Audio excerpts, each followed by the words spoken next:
What I look for in a friend.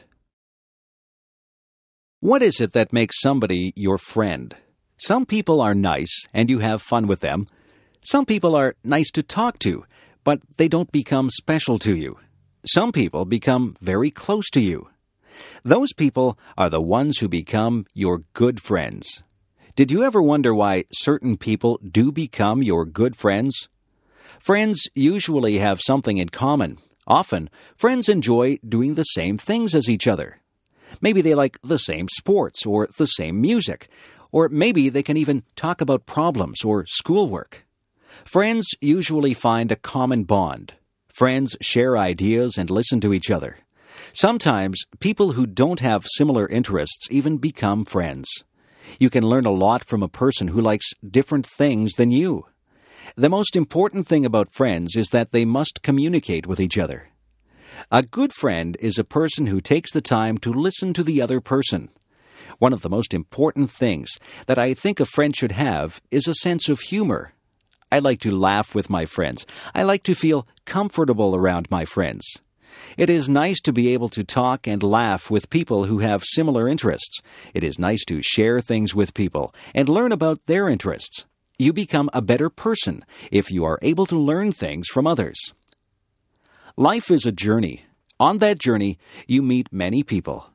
Some of those people will change your life. You have to choose your friends with care. A good friend is worth more than all the gold in the world. A good friend will make your journey through life more pleasant. Make friends along the way, and the path through life will be very rewarding.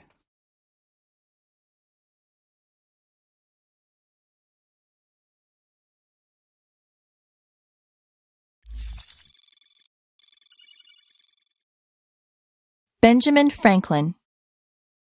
Benjamin Franklin was one of the most famous people in American history. He was never a president of the United States, but he made great achievements in many areas of life, including business, literature, science, and politics. Benjamin Franklin was born in the city of Boston during the year 1706. In his early years, Franklin was very poor. As a young man, he worked for his older brother, who was a printer. However, the two brothers soon argued with each other. Benjamin decided to leave, and he moved to the city of Philadelphia. He worked very hard and soon became a successful printer. He published his own newspapers, and he also published books called almanacs, which contained many wise sayings. Many of the wise sayings in Franklin's almanacs are still repeated today. Franklin's printing business was very successful, but he was also very interested in science. He performed experiments on the topic of electricity. Some of these experiments were very dangerous. In one experiment, Franklin was almost killed when he went outside during a lightning storm and flew a kite that had a metal key attached. However, Franklin was lucky enough to avoid injury, and he learned new facts about electricity. In addition to scientific research, Franklin was also an inventor. He invented a new kind of eyeglasses called bifocals. Bifocals are eyeglasses that allow people to see things that are far away, but also allow them to read things that are very close. Another invention was a new kind of stove for burning wood. This new stove was much more efficient than the older stoves had been. He also invented a lightning rod, which keeps houses safe from lightning. Franklin was also interested in making his city a better place to live.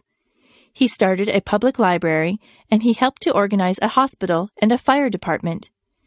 In addition, he supervised the postal service, which operated profitably under his command. In his later years, Franklin became heavily involved in politics. For most of Franklin's life, the United States was not yet a country. Instead, the United States were still colonies of England, but Franklin encouraged other Americans to become an independent country. When the United States became a country, Franklin became the American ambassador to France. The French people liked Franklin very much.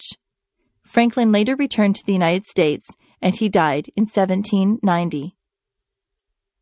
Today, many Americans still admire the brilliant achievements of Benjamin Franklin, who did so much to improve people's lives. The picture of Benjamin Franklin can be seen on the American $100 bill.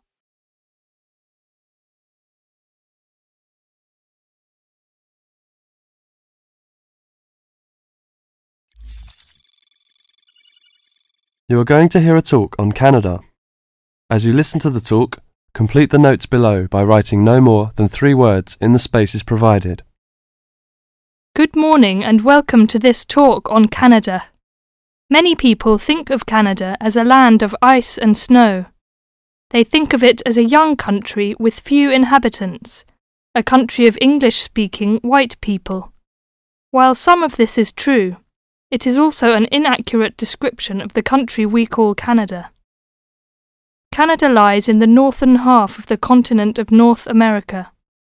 The most northern parts of Canada are sometimes called the land of the midnight sun, because at certain times of the year the sun never sets and is still shining faintly at midnight.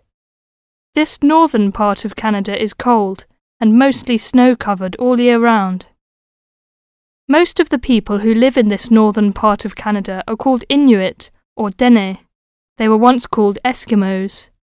They are the original people of this land and are part of what are called the First Nation. As we move to the more southern parts of Canada, the land changes and so does the people.